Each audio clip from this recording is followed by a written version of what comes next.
امام زرقانی المواہب اللدنیہ میں لکھتے ہیں کہ اس رات کو اللہ نے کائنات کے تمام جانوروں کو بولنے کی طاقت دی، فصیح زبان میں وہ بول سکتے تھے. اور پھر لکھتے ہیں جانوروں کو اس رات بولنے کی طاقت دی تھی. ایک جانور دوسرے جانور سے بات کرتا، لیکن کیا بات کرتے اس رات کو؟ ہر جانور دوسرے جانور کو میرے مصطفیٰ کی آمد کی خوشخبریاں دے رہا تھا. مبارک ہو شہ کونین تشریف لائے، مبارک ہو اللہ کا محبوب جلوہ گر ہوا. ہر جانور دوسرے جانور کو مبارکبادی دے رہا تھا. میں نے یہ روایت پڑھی تو پھر احساس ہوا کتنے خوش نصیب تھے وہ چار پیر کے جانور جو میرے آقا کی آمد پر خوشیاں منا رہے تھے. اس دو پیر کے غلیظ جانور سے تو وہ افضل تھے جس کو میلاد مصطفیٰ کی بات پر ہی شرک اور بدعت کے فتوے یاد آ جاتے ہیں، کفر کے فتوے یاد آ جاتے ہیں. اور سنیوں کو چھیڑنا اس طور پر صحابہ نے نہیں منایا، تابعین نے نہیں منایا، اولیاء نے نہیں منایا، صرف بریلوی منا رہے ہیں. یہ ساری چیزیں اس کا بھی میں جواب آپ کے سامنے رکھوں. یہ سوال کہ مکہ میں حضور پیدا ہوئے لیکن مکہ میں کبھی حضور کی میلاد نہیں منائی گئی تھی. جس سال حضور پیدا ہوئے اس سال تو کوئی حضور کا آنے کا جشن نہیں منایا گیا تھا. یہ پٹی پڑھاتے ہیں ان سے پوچھو میاں جب حضور پیدا ہوئے تھے تو مکہ میں کافر تھے کہ ایمان والے تھے؟ جب حضور پیدا ہوئے تھے کون لوگ تھے مکہ میں؟ سب کفار و مشرکین تھے. سوائے حضرت عامر اور حضرت عبدالمطلب کے موحدین کی جماعت زیادہ نہیں تھی. سب کفر و شرک میں مبتلا تھے. تو تم یہ دلیل دیتے ہو کہ حضور جب پیدا ہوئے کوئی خوشیاں اس طرف نہیں منا رہا تھا. ارے میاں اس وقت تو کفار و مشرکین سے، اگر تمہارا بھی تعلق انہی سے ہے تو ہمیں کوئی بات نہیں، کوئی اعتراض کی بات نہیں. تمہاری رشتہ داری بھی اگر انہی لوگوں سے ہے جو مکہ کے بت پرست تھے تو ہم آپ سے کوئی گلہ نہیں کرتے. ہاں خوشیاں منائی تھی کس نے؟ جب حضور پاک صلی اللہ علیہ وسلم ہجرت کر کے مدینے جا رہے تھے 53 سال کی عمر میں، لیکن مدینے میں پہلے سے ایمان والے موجود تھے.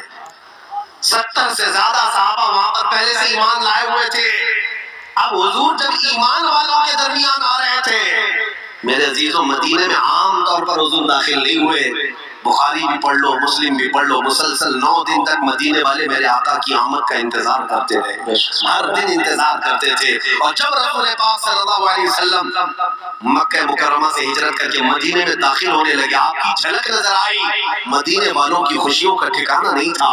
بچیاں گلیوں میں دوڑنے لگی، نوجوان بھی اتر پڑے، عورتیں اپنی چھتوں پر، بوڑھے بھی آ گئے اور سب مل کر کے گنگنانے لگے. طلع البدر علینا من ثنیات الوداع وجب الشکر علینا ما دعا للہ داعی. وہ کیا کہتے تھے مدینے والے؟ 14ویں کا چاند ثنیۃ الوداع کی گھاٹیوں سے ہم پر طلوع ہو چکا ہے. ہم پر اللہ کا شکر واجب ہو گیا ہے کہ اللہ کی طرف بلانے والا رسول اب ہمارے درمیان آ رہا ہے. بتائیے چلا رسول اگر ایمان والوں کے بیچ آتے ہیں تو خوشیاں منائی جاتی ہے، اور کفار و مشرکین کے بیچ آئے ہیں تو کفار و مشرکین تو کب خوشیاں مناتے ہیں؟ انہیں کس بات کا احساس؟ الحمدللہ ہم اس بات پر فخر کرتے ہیں کہ ہماری نسبت مدینے کے ایمان والوں سے ہے، مدینے والوں سے ہے، اور مدینے والوں نے خوشیاں منائی تھی. الحمدللہ آج ہم بھی حضور کی آمد کی خوشیاں مناتے ہیں. پھر اب یہ سوال، اچھا ان کو یہ یاد نہیں ہے مکہ میں بھی کچھ لوگ خوشیاں منائے تھے، مکہ میں بھی کچھ خوشیاں منائے تھے. جو اعتراض کرتے ہیں ان کے باپ دادوں نہیں منائے تھے. ابو لہب کا نام سنا؟ ابو لہب اس وقت تو گستاخ رسول نہیں تھا، لیکن حضور کی آمد پر اس نے خوشی منائی تھی. اپنی کنیز کو، صہیبہ لونڈی کو آزاد کر دیا خوشی میں کہ میرے مرحوم بھائی کے گھر بیٹا پیدا ہوا، خوشی میں آزاد کیا.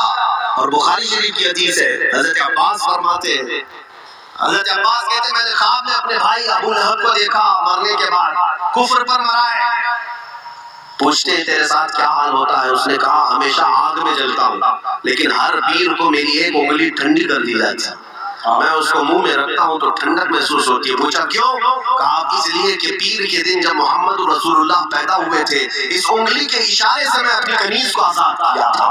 بس ان کی میلاد کی خوشی میں لونڈی کو آزاد کیا تو اللہ نے مجھے اتنی راحت عطا فرمائی. ایک کافر اور مشرک کو میلاد کی خوشی پر قبر میں انگلی ٹھنڈی کی جا سکتی ہے تو پھر عاشقان رسول کی خوشیاں منانے میں کیا مولا پوری قبروں کو ٹھنڈی نہیں کرتا؟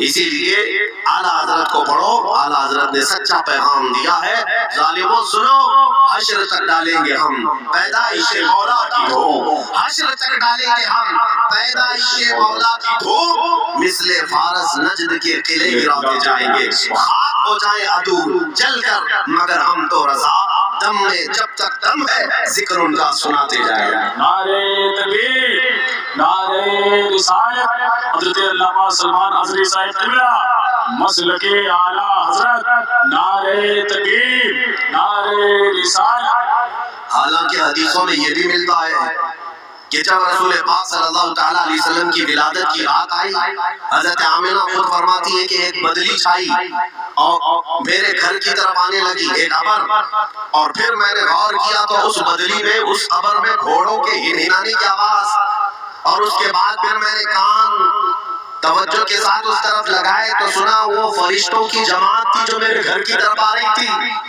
اور ہر فرشتہ دوسرے فرشتے کو مبارکبادی دے رہا تھا کہ مبارک ہو اللہ کا محبوب زمین پر آنے والا ہے۔